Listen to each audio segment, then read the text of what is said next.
very good evening to all of you. My name is Charles Barugahare.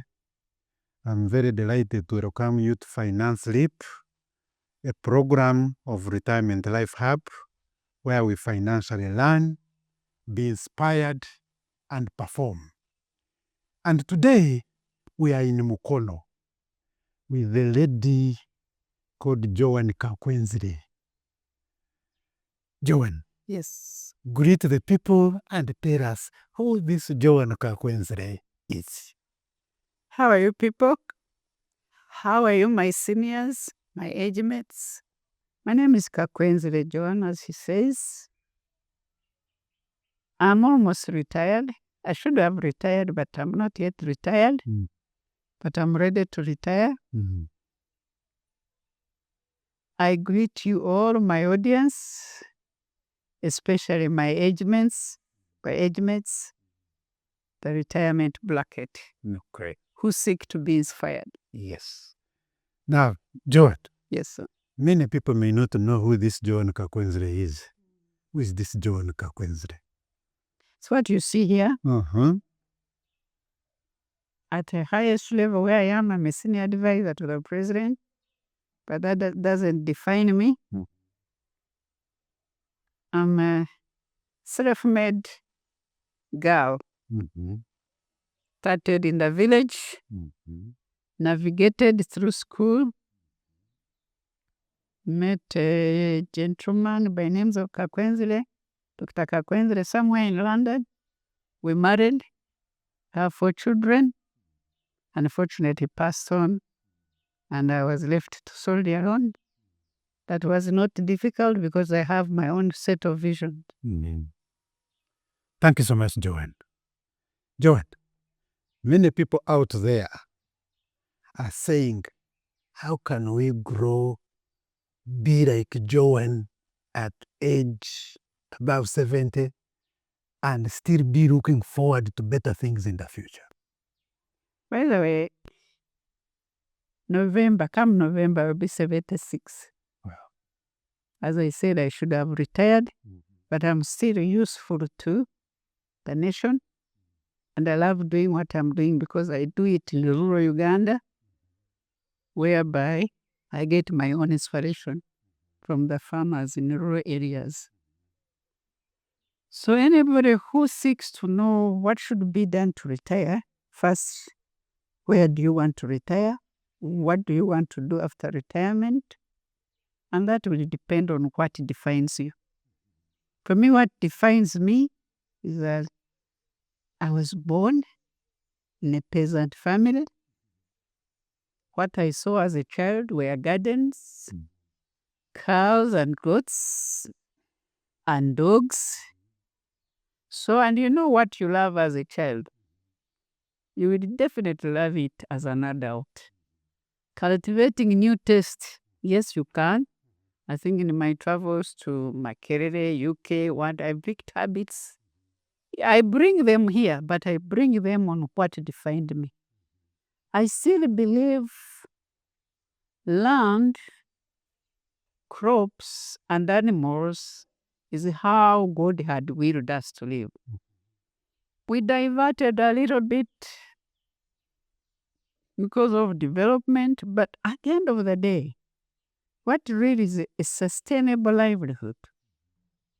What to me seems a sustainable livelihood is where I can put my foot down and I wake up. For those who are lucky to still have land, I pick my own vegetables, which you are going to see. I pick my fruits, as you are going to see. Pick my bananas, as you are going to see. Go down, go for the protein, for the chicken and meat. Have my water from the ground, not bought, not even piped, because when we were growing up, they were not piped water. Right. We had wells. Jacob had a well. So I have my water from the well. I even have the water from the dam for crops and animals. My drinking water is from the well. So, for those who are lucky to still have land, however small, even if it is half an acre, look at it as an asset. Yes. For me, I'm lucky to have 16 acres. And there are many like me. There are even those who have square miles. There are those who have 100 acres. But what I can tell you is that 1 acre can sustain a family throughout the year with the family eating and relaxing. I'll demonstrate. But then for the time being, I think I can advise for you may retire to be a consultant. I see you are going to consultants. That's fine. I can also be retired and be an inspiration to those who are struggling. I can do both. But what I'm saying is that I'm really ready for retirement. Okay. It is long overdue, actually. Okay. Wonderful. You talked of a model where you can do something on 1 acre. Yes. And you can actually have a sustainable livelihood. Yeah. What will you do on that 1 acre to create a sustainable livelihood? Let me give you a background. When I was appointed by His Excellency the President in the year 2000, it collided with me having bought this land. I bought this land at 16 acres from my retirement package from my previous job in the European Union, EDF micro projects. They give you what they call soft landing. Government doesn't do it. Okay. I wish they did. But my employers then, after my contract of 6 years, gave me some substantial money as a soft landing, which I think I used very well. Wonderful. I could have bought a house in Kampala, actually. When I retired, I hadn't finished the house in Kampala, but I didn't buy a house. I could have taken a trip and go celebrate free money, like most people do. I could have given it to my children, but I brought the money and said, I'm going to look for land. And I come and found this land. I used friends of mine. They brought me here as a total bush, no access road, nothing. It was a bush with no...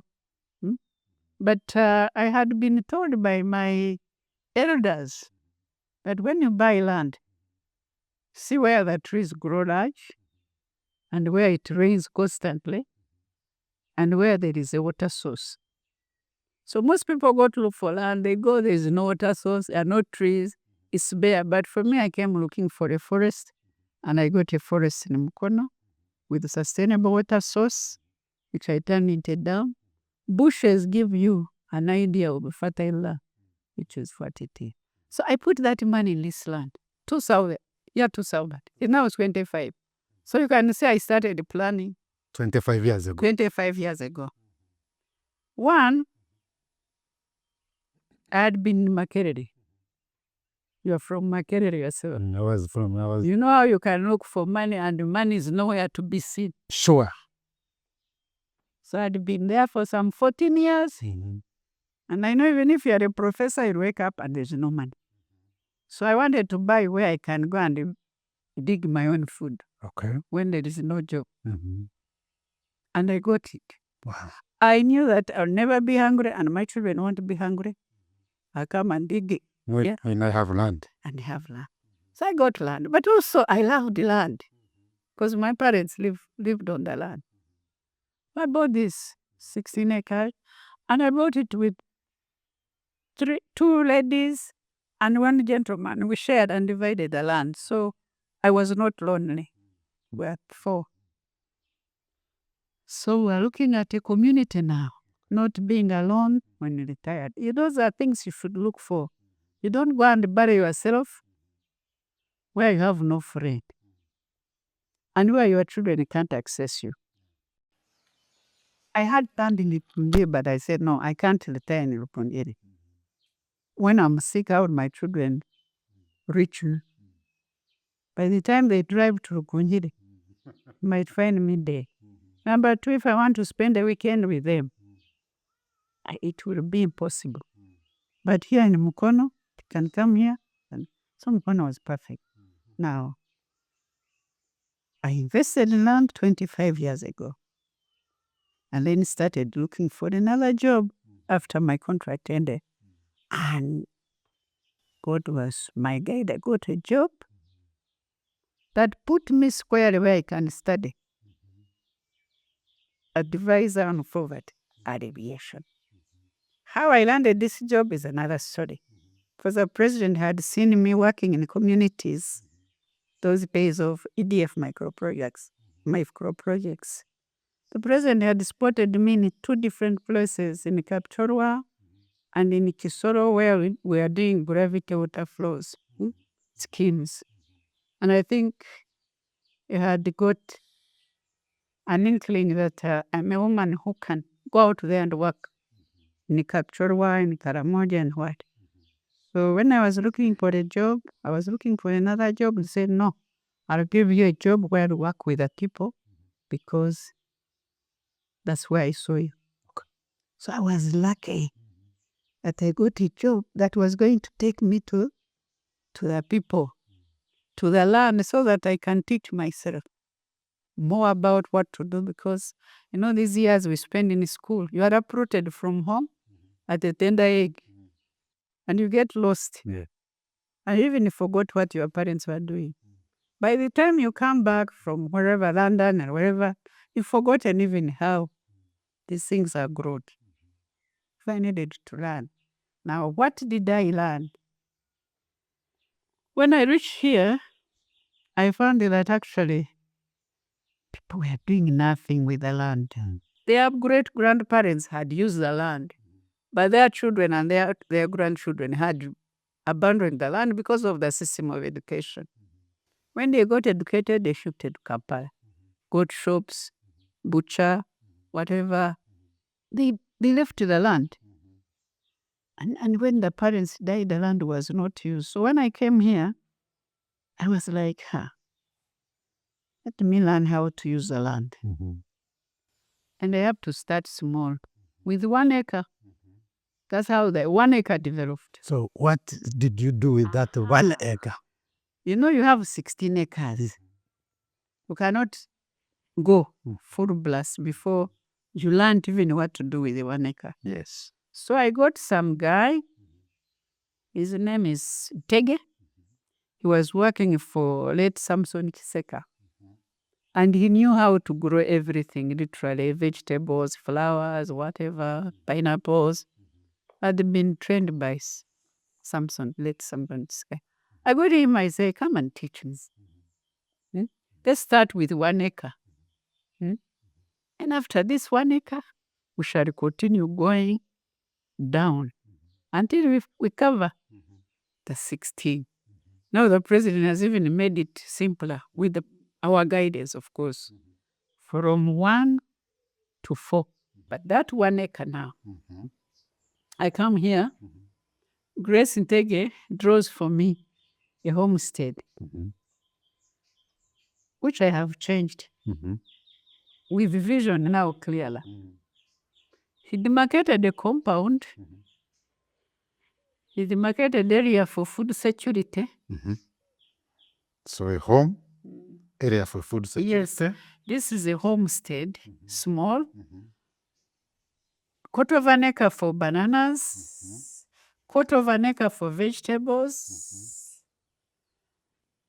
and then boxed the pigs, you will see, and the cows this side, and the rest was for pastures for the cows. Now he taught me that while we were waiting for the rusuku to grow, we shall be doing short-term crops in between the bananas, provided we put enough manure. We can put a row of pineapples, put a row of onions, put a row of cabbages, a row of whatever. He taught me. It became so much magic. Such was such a magic. He says, while waiting for the bananas to grow, let's be eating from cereal The vegetables, short-term crops. short-term crops. He taught me to grow things on beds so that water can be in the trenches Okay. between the. Tege taught me how to look after bananas. And in these bananas, had put mangoes. We made a mistake. Mangoes don't do well here. We had grown mangoes. Now we have cut them. Okay. Mangoes don't do well where there's too much rain. They become too leafy, too leafy, and they need that sunshine in the north. So we had put mangoes here.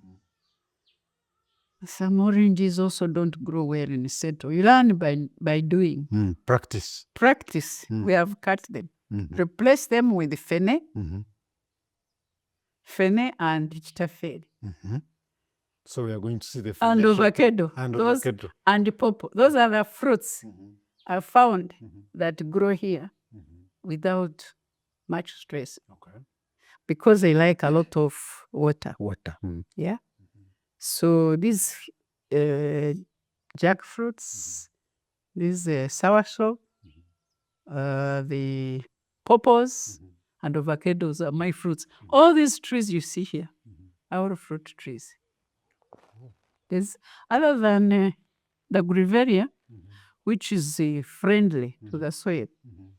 By the way, you have to know all about agroforestry. Now I'm an expert. If I don't plant a tree on a smaller scale, that is going to compete with other plants. So the Grevillea is very handy. You can see it is now the one we use for electricity poles. We can put our wires in. And when they grow old, you can turn them into timber. And yet, they don't affect. So any tree that was competing with my fruits and that was not ensuring my livelihood, I left it. So that 1 acre, we measured what we're harvesting. And we found that we made over 20 million a year. We're very happy. Because if you're in a village, and you can see what you have recorded and has come to 20 million, and you have been eating and not paying rent and not paying water and using solar, you are rich. Isn't it? Sure. Hey, you are better than this guy in town who is renting a house, even if it's 2 million, but it's from that rent that he has to buy food, has to pay water, pay electricity. But here, no bills. By the way, here no bills. Okay. Very few. You can go, you can. Yes, there will be soap and what, but the basics, the food. Which are the biggest costs? So we learned that within 1 acre you can make 20 million minimum. Now there's even people who have proved us wrong by saying, no, in 1 acre you can actually make 100 million plus. More than that. If you go for poultry, and there like Nyakana, I've just visited him in the Fort Kotu. Nyakana, you hear President Pen, is on 1 acre. And he's making a lot of money. Poultry and dairy. And in between, around the shades, is growing, name it, the fruits, the vegetable. Yeah, so you can really survive on land. Now, a quick one. Yeah. You were able to get 20 million from 1 acre. How much had you invested in that 1 year? In 1 acre. You take the land anyway. It was cheap that time. Not so cheap because it is 2,000. We're buying an acre here for 200,000. 200,000. There was even like a house. So,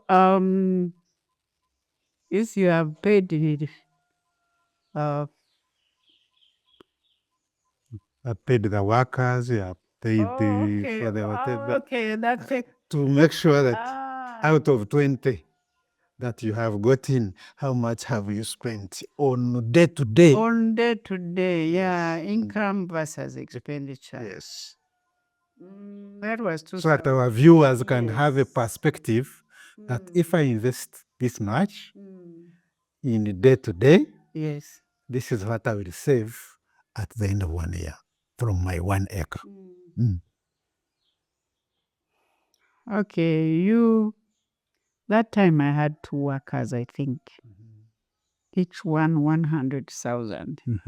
That's 200,000 times 12 That's 2.4 million on workers. on workers. Okay. Other expenses, weeding, because 1 acre, to work in 1 acre is not difficult. It's only when you expand to 16 acres. But when you are working around the acre, you can hire occasional labor. Take it to 5 million. Okay. Labor. Because I can't remember what I was saying. But it looked like free money, really. Because you are working, you are eating, you are enjoying. That time we were just trying to. We started calculating when I was appointed. I was appointed 2000 in October. I started calculating. That's when I said, there's some money here. Now, when I added on piggery and dairy, I started making more. Because I started with 3 pigs. 3. 3. People out there, Joan started with 3 pigs. I started with 3 pigs. Yes. Actually, they came from Honorable Katumba Wamara's farm. I still swear by him that he gave me pigs, but not cows. Good quality pigs. Yeah, maybe you should give me a cow.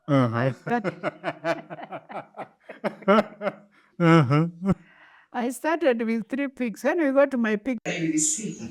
When they produced, I didn't sell immediately. I started building extra room. So whereas I had started with rooms, I saw many piglets born. Let's say 20. They should be 30, but let me put it at 20. I started adding rooms. Small, going slowly. Because I was going like a peasant who should go. I wasn't going full blast. Commercial. I was going to study, but also I had a job. So I was not in a hurry to expand. I added small rooms. I retained the females. I sold the male. Now these females produced. There was a time I could sell 70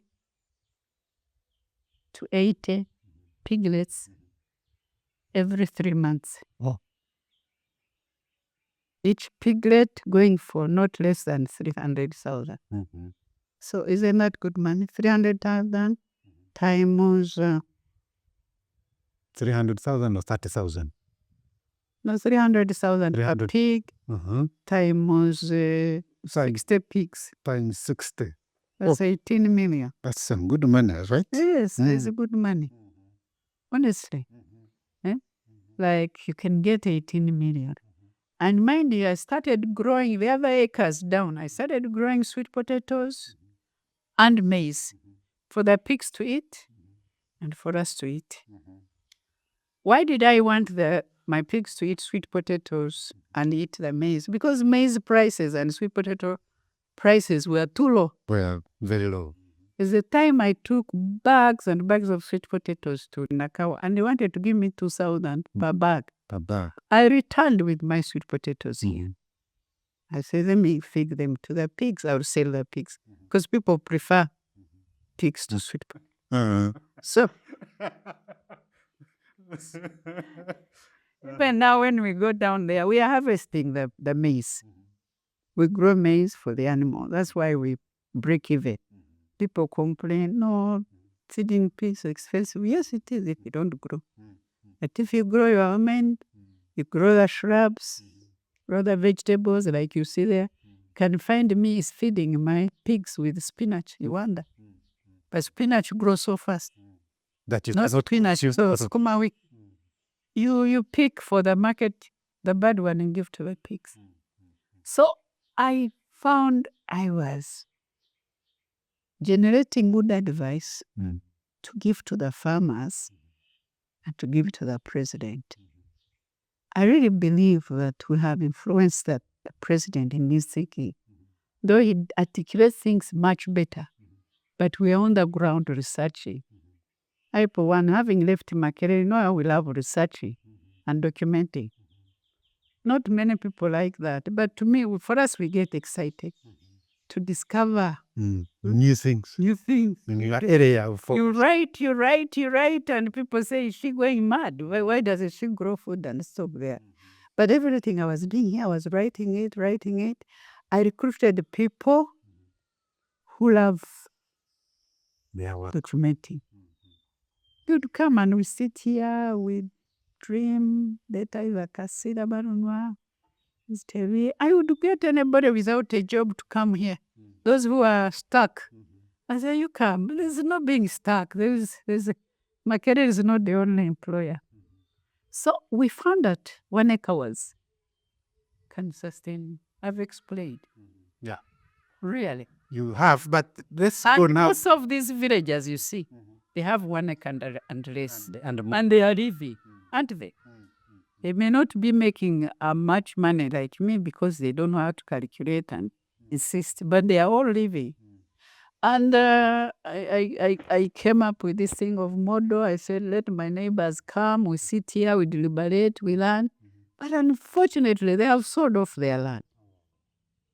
I cry.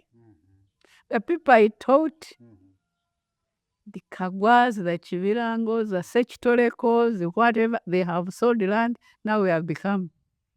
What explains that? Despite the awareness? It is a crazy, it's madness. What? I think it's madness. Because we were doing a communal farming. Before I knew it, you check my neighbor, it's all plots. When they hear 60 million per an acre, I think they can't sleep. I need money. I need money. Yeah? I'll go and buy somewhere else where land is 4 million. And save the difference. Save the difference. So they have been going. Much to my model village is in this smart road. Okay. But the others who are retaining the land, that's beside the point. I guess they buy somewhere else. I don't know. Okay. But the most important thing, if you have an acre, and I have brought a number. By the way, I have brought friends from Kampala and sold. I have brought 3 and sold them. Not from here, but somewhere. The neighbors. Neighbors. One bought 1 acre, another one bought 1 acre, another one bought 4. I had some. So now we are building And they are doing well? a neighborhood. They are still watching because they have money in Kampala. Eh? Okay. But they come and watch and say, we are coming. They are still young, not yet to retire.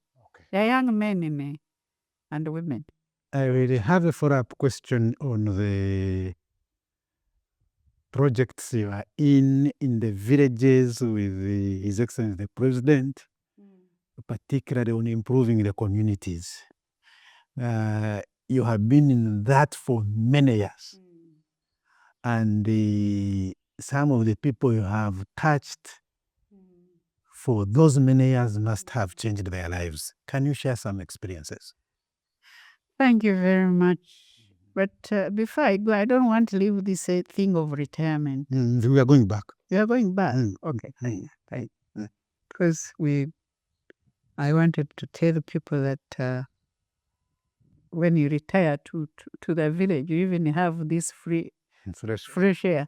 Fresh air. It's a cool breeze out Cool here. breeze. And it's very nice being here in Mkolu. It's a cool place.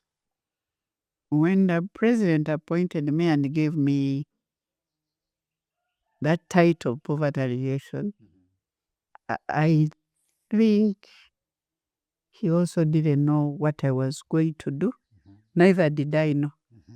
Because poverty is not something you can say, let it go and it goes. You'll be crazy. Many people have been defeated. So I was not going to be among those defeated. So said, "You are going to go out there, advise me on how to tackle poverty, how to improve household incomes, and so on." And I remember coming back and thinking, there are so many projects. I've been one of them before in European Union, EDF. We take on too much and we cannot deliver. The resource envelope is not equal to the task. Therefore, whoever has been put there, with NADS or wealth creation or NUSAF or whatever, it's been touch and go. With a lot of failures, not because people don't know what to do, but because the mandate is huge and the resource envelope is small. So when I was discussing that with the president, he said, then I'll give you a small area and you do your experiment and you see whether poverty can actually go. And that's how the model village or the model parish started. Okay. It was the president's idea. Yeah, it was year 2004. I had already been here. I had already seen that actually It can work. it can work, and I love being in the village. So I took it seriously. I said, yes, we shall take a small village and do our experiments and see. He gave us a village in Ntungamo, sorry, in Bushenyi. Okay. I'd wish everybody to visit that village. What is the village? The village is called Ruharo, in a sub-county of Bumbeire, in the district of Bushenyi. Okay. It's not a first world village, but it is a village now that knows what to do. Okay. And only lacks resources to do it. It is a village ready to take off into modernity. Because the time we have spent there, showing them, demonstrating, sharing, exposure visits, and so on. I feel that when you take a small area, like the parish, for us, or even the village, and you work out a methodology, you can actually say goodbye to poverty. Here in Africa, poverty can go. We can become a first world because we have what it takes to be a first world. We'll be visiting Bumbire sometime in the future. Yes. And let's go back to retirement. Yes. Now that village, Bumbire, it's in Bushenyi. We did not have money to, you see, development is holistic. There's household poverty, but household poverty without infrastructure, right infrastructure, cannot move so fast. Without a marketing strategy national, you can be frustrated. So there are gaps that I keep highlighting. This village needs electricity. Sometimes they go and put. This village needs roads.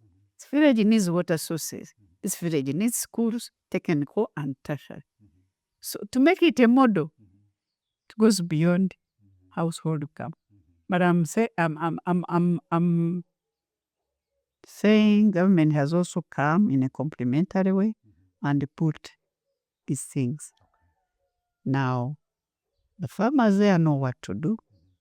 They're educating the children. You can go with a baseline and where we started, now where we are.